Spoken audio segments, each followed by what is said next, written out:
and welcome to day 4 of the Hudson Valley Yarn Trail. It's gonna be an interesting day. So just for reference, the day of the week that I am living is Sunday. Right now, the day that this video is occurring is a Sunday. And Sundays typically tend to have shorter hours for yarn stores. Like many other things that are open on Sundays and Saturdays, some of them take Mondays off. So with the fact that there are shorter hours, it means they often open later, which means there's only one store that opens before noon. And that store is only open for an hour and a half today. And that store is 2 hours away.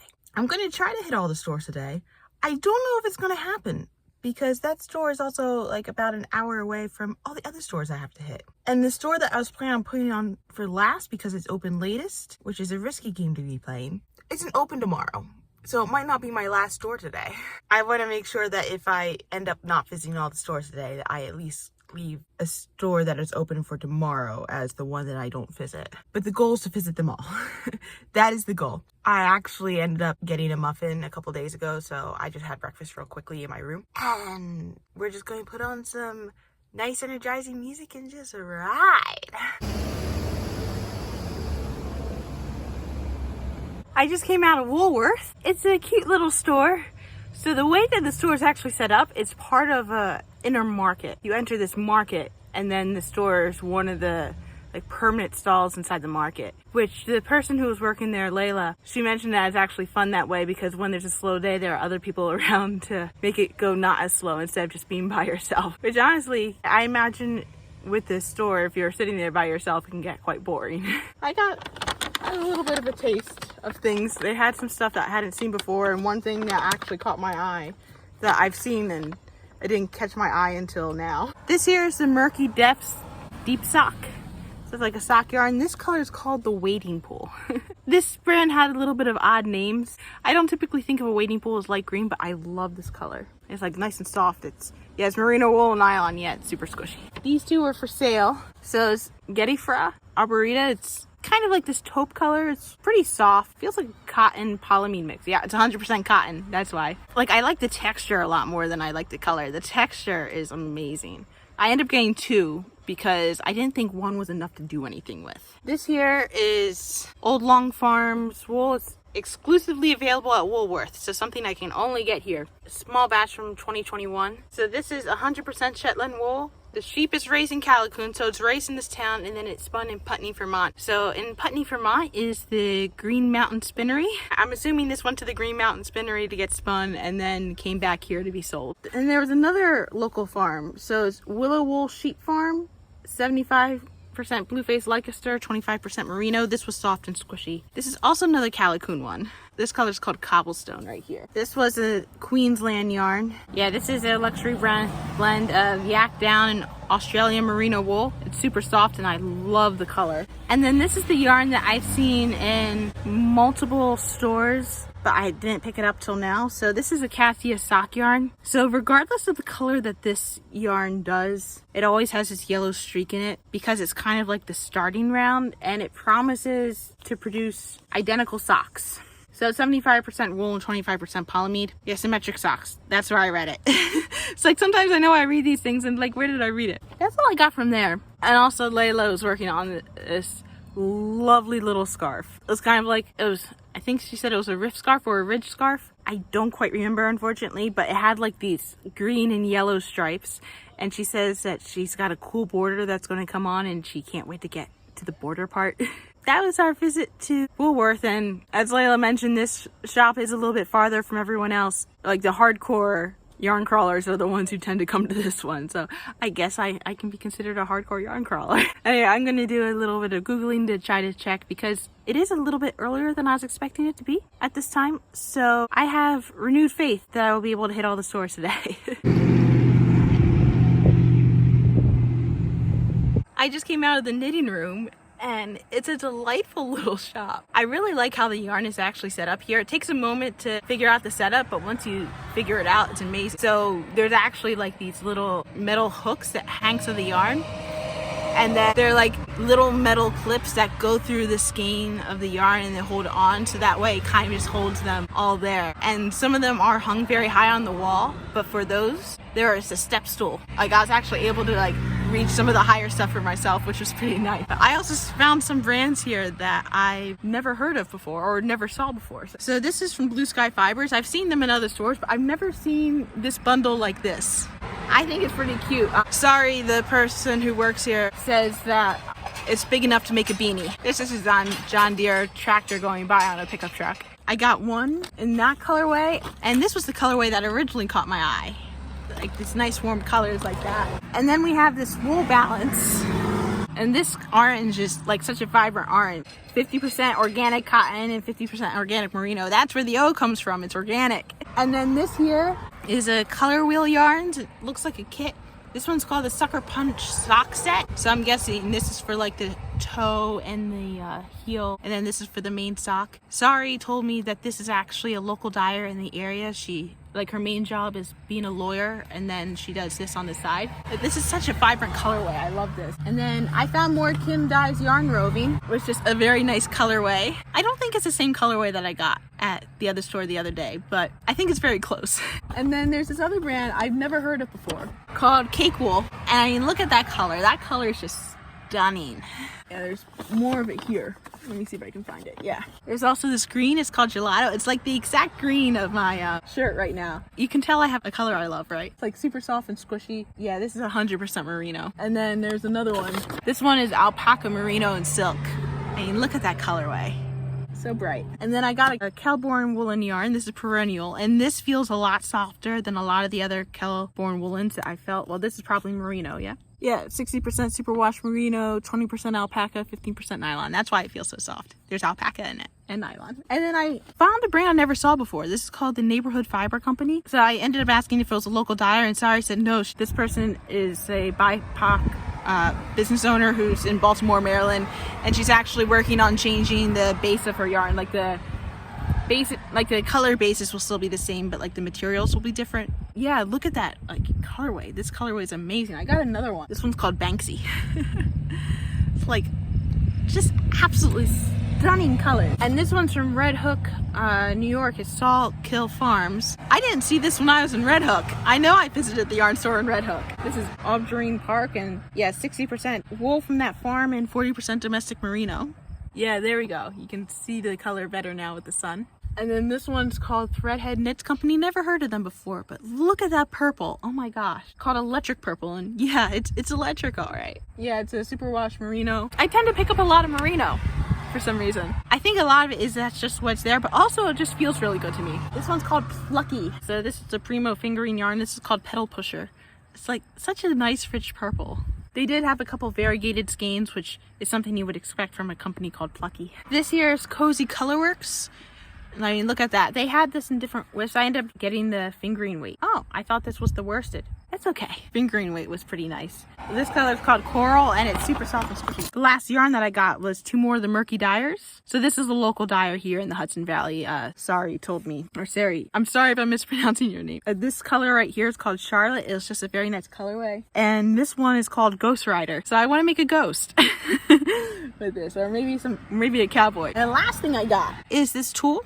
This is actually very similar to the springs that are all over the store that are holding the hanks of yarn. It says it's a Norwegian knitting thimble, and it shows that it can hold like two different types of yarn at once and keep them straight. That would be interesting to try because I've done a fair amount of color work. I have plans to do more color work. It'd be nice to keep it not tangled, and that would probably be very nice in keeping it not tangled. It'd probably be a bit of a learning curve, but we'll see. Sorry here, the person who was helping me out. Very helpful, very friendly. She has a nice bubbly personality. Like, she showed me where the step stool was when I was trying to reach one that was higher up because of obviously I was just trying to like reach it with my hands at first. So at this point, I'm going to take a look at the time, take a look at some of the travel times. Fortunately, I'm at the part where the stores are a little bit closer together to each other now. So hopefully I won't have to drive 2 hours again to reach the next store. Also, I forgot to mention while I was at the knitting room, there was another customer who came in who actually completed the yarn crawl here at this store. This was her last store, which was kind of exciting to see that she completed it as well, and she ran into the same problem I had with the other store in Connecticut that was closed for the summer. Like, I actually heard about someone who traveled all the way down to the store and found out the hard way, and I think I ran into that person. I just came out of the Perfect Blend yarn and tea shop. It is a lovely, delightful place. I was greeted by the store owner, Mary, when I came in, and Mary gave me a nice little tour of the store. Just to show me where all the particular yarns were and just where they were, and she asked me about my top. Actually, this top that I'm wearing is a test knit from Alicia Plummer. It's a Plenty Luna thing. As of the time I'm filming this, it still has not been released, but by the time this video is going to get published, the pattern will be available. I'm actually going to just leave a link for it there in the description box with everything else. Yeah, I've gotten compliments on this top in every shop I've been to today. But I found some nice yarns here, very nice yarns. She actually gave me like a little needle stopper here, so I've got like a neon yellow one and a black one inside the bag. This here is Knitting for Olive. I have seen Knitting Olive for other stores, but I decided to get some here because I actually don't have too much of it. This is just a cotton merino one. It's a nice colorway. I have seen these two yarns before, but not in this colorway. So it's earth yarns. The blue and gray one is Hanukkah, and the red and green one is Christmas. Such a cool marketing idea, right? In another one of the stores, I saw the whole kit and caboodle. Turns out Mary's sister is the one who dyes this. So this is the Bamboo Light, what I was mentioning the other day, which this is a merino bamboo mix. I also got another one that's a sport weight. This one's called Bourbon Street. It's wool, merino wool. Like, what a beautiful colorway for this one. This one is a Haiku Caribou. I couldn't resist this one. It was just a nice fluffy yarn. Super soft. It's like one of the softest things I've ever touched. And then this here is Les Petites Lambs wool. I have a feeling this company is French. I'm afraid my English pronunciation is going to make it sound like I'm swearing. It's Biches and Bouches. This color is turquoise. So it's a brand I've never seen before. It's a nice color. This was in her sales section. It's a Lang cotton yarn. Oh, it was perfect that way. And then she had Emma's yarns. So I've used Emma's yarns before. You've seen me wear in other videos, like this dark green and gray shawl, like the bandana, like I was wearing it in previous video of the yarn crawl. That was made with Emma's yarn. And so I got some more of this. This is Hella Hank, a lovely periwinkle color. Oh, this is called Wink. Wink. There's this other color. It just says August 23. So it's made specifically for this month. Practically perfect sock. I got another Murky Death. This one's called Painted Desert. It was just a cool colorway. And then they had some yarn that looks like a house brand of the yarn. Mary's sister actually dyed this yarn. Yeah, it's just the Perfect Blend label right there. So her sister dyed this color, but I also like the undyed yarn, so I got some of that. This is very soft and squishy. It is alpaca. The last yarn and roving all come from the same place. So she had a trunk show recently of the Buckeye Farm. The person was just trying to get rid of their yarn, although I think she has more, like she was out in California and her farm burned down and she had to move all the goats to Texas, and she ended up moving east, but she took the goat's fiber with her. So this is goat hair. So there was some roving here. And look at those colors, those are amazing. And then she had this lovely boucle yarn. Like, look at that. Like, when Mary saw this, she was like, you don't even need to make it into anything. You can just wear it as a skein. It's kind of like a yarn string of pearls. There's also this hand spun yarn. Mary made sure to point this out, and she's right, this is very unusual. Look at that winding around. It's almost like a hair cord, the way that it's done. Like, parts of it are overwound. It's very, very beautiful. I don't know what I'm going to make with it, but we'll find out. So that's what I got from here. And Mary was very nice enough to discount it for me. Like just the whole order, because there was a lot of yarn. They sell tea there as well. So they sell packaged tea. It's not really a sit-down cafe that you can drink at, because as Mary said, she was thinking about having a sit-down tea cafe, but it's a lot easier just to sell the tea product. Like, it turns out the combination came because she comes from an Irish family and there was always tea on, and her mother was into yarn and her father was into the tea. Actually, before she got the store here, she used to like teach classes in her home, and she always had a pot of tea on. When she started the store, she knew she wanted to sell more than just yarn, so tea seemed like the obvious choice, which was very nice. So I've got one more store left. I was told to call ahead because I was told the person might not be there, but I looked on the website, there is no phone number anywhere. So we're just going to trust that she will be there. I have more than enough time if she is there. So we are going to go on our way to the last shop of the yarn crawl.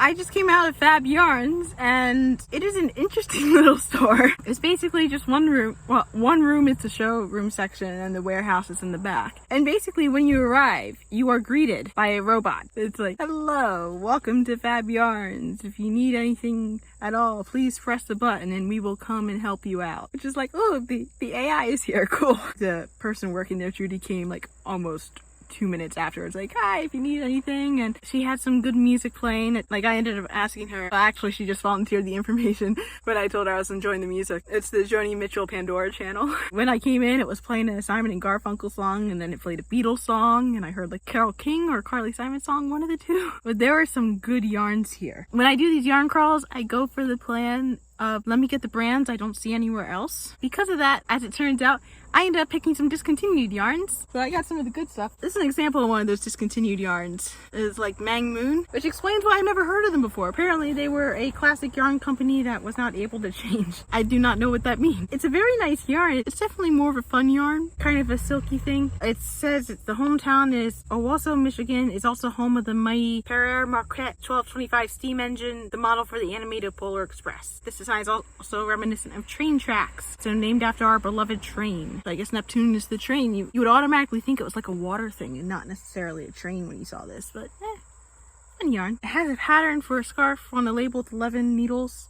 So I might work it up into that, or I might use it for something fun, you know? And then this is another brand I've never seen before. It's called Ba Yarn. This is love at first sight. I mean, it was love at first sight because I got it. I just love this colorway. This is a superwash merino. This is definitely more of a bulky weight. And then this here is another brand I've never seen. It's made in South Africa. It's mealy, and this is t-shirt yarn. So this is like mostly cotton, but there's also some viscose and nylon or rayon. No, elasticine. Cotton, viscose, and elasticine. Like when I mentioned, like, yeah, I don't typically see this brand. So it turns out Fab Yarns is mostly an online company. They have a brick and mortar store, which is what I visited, but it's mostly an online company. So they can afford to hold these brands of yarns that a lot of other companies who don't have an online presence can't carry. So that's why I was able to see this here, not really anywhere else. And then this here is another discontinued one. It's Spud and Chloe. It's just like a nice stripy yarn. It feels pretty nice too. Well, it's a wool silk mix, that's why. There's silk in here. And then this is Yarn Snob, another brand I hadn't heard before. This one seems to name it after New York place names, which, as I mentioned it to Judy, she's like, yeah, he doesn't live in New York, he lives in Florida. So we're not sure why they're like New York themes. Although I'm not sure where Key Swordfish is, but the reason why I'm thinking that is because this one right here is called New York, New York. And like, even though I already had picked out the first one, by the time this one caught my eye, it's like, you know what? No regrets, right? Let's just get it. It's good. And then this here is another brand I may or may not have seen. I think I may have seen it, but I'm not entirely sure. It's like Kanua, but it's a nice cotton yarn. 100% Peruvian organic cotton. Like, look at that colorway. Ooh. This was a Sun Garden one. So I think I did get a Sun Garden in another New York store, but I like this colorway. This one's called Picasso's Garden. Or no. This is a Côte d'Azur by Pablo Picasso is the painting that this is supposed to match. Like an art walk. And I mean, I am an art nerd. I have seen more Pablo Picasso than I would have liked to have seen. But I've seen quite a bit of him. And then this here is Tivoli Socks. So this is actually Fab's in-house brand. They import the yarn from Turkey. It's a mix of superwash fine merino and 25% polyamide. It's their own brand. It's very super soft. The sun's kind of shining out right now, but it's such a nice color. And then these last yarns were the splurgiest yarns I have seen on this trip. Well, most of the time when you see like a yarn that's over $100, you're getting like 1,000 yards of it, or like some obscene amount and it's not super small. These are kind of small and pricey. This yarn right here is actually the cheapest of the pricey yarns from Art Yarn. This is Merino Cloud, straight merino, and this color is called a Rhinebeck. This is the color that she brought to Rhinebeck last year. It had the nice fall leaves going on like that. And then here is a skein unlike any other skein I've seen.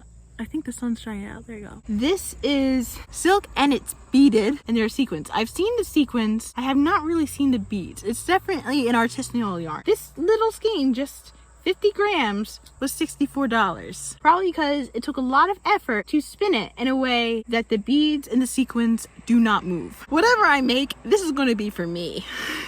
I don't plan on selling this one. I'm not just going to turn it into like a test project type of thing.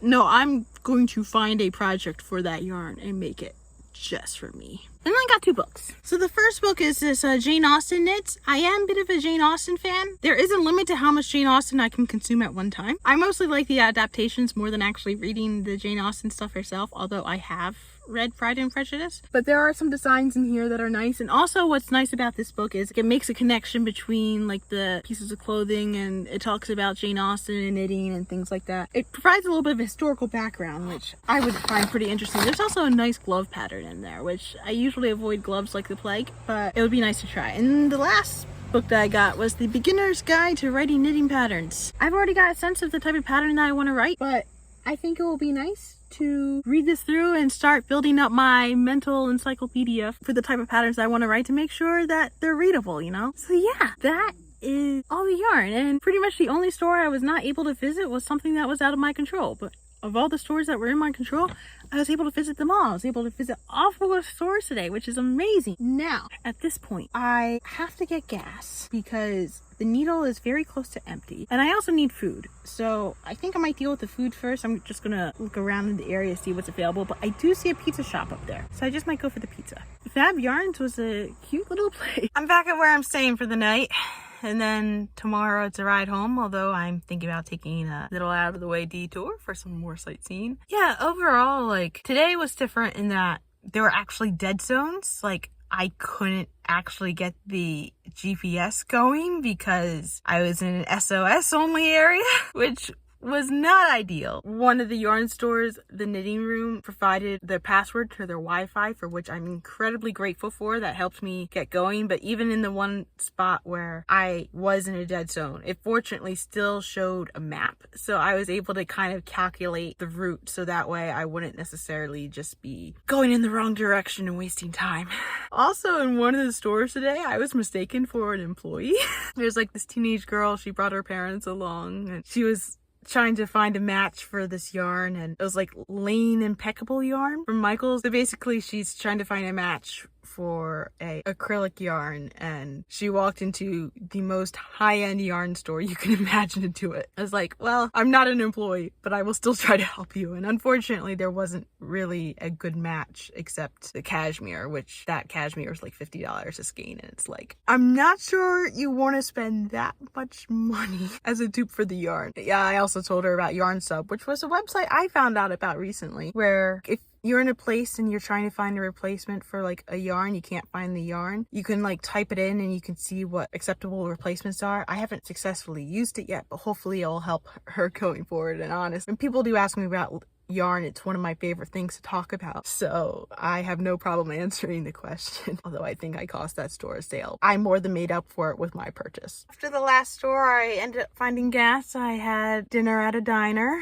and then I went to go see the Barbie movie, which, I mean, it's a good movie. What I wasn't expecting was to see the most accurate representation of my dad in the Barbie movie. Well, there's a scene in the Barbie movie where the mother and the daughter are about to go off, and it's like, wait, should we be worried about dad? And mom's like, no, dad will be fine. And then it cuts to an image of the dad sitting on the couch with his phone, and I heard the sound, and it's like, oh, the dad's on Duolingo. And you could hear he was practicing Spanish. My dad has an unbroken Duolingo streak of at least 5 years. Anyway, overall, I would say this yarn crawl was a pretty successful yarn crawl. I mean, the fact that that one store was included but ended up being closed for the duration of the yarn crawl is still kind of bugging me, but from the advice of many song artists like the Beatles, Panic at the Disco, Pink, Kesha, the one artist on the romantic list on Spotify that Spotify keeps recommending me, they all say I have to let go. So I will try to let go of that. But overall, I'd say all the stores are pretty nice. I got some yarns that I haven't seen at other places. Like, I got some good local yarns. I'm pretty excited about that. I got some good information books, and overall, I had a very good time here. I'm looking forward to my next yarn crawl, but it may not be for a while. Of course, I say this every time, and then I always find one a month later, but I mean, this is already yarn crawl 3 of the year. Anyway, that was today's entertainment. Have a nice day.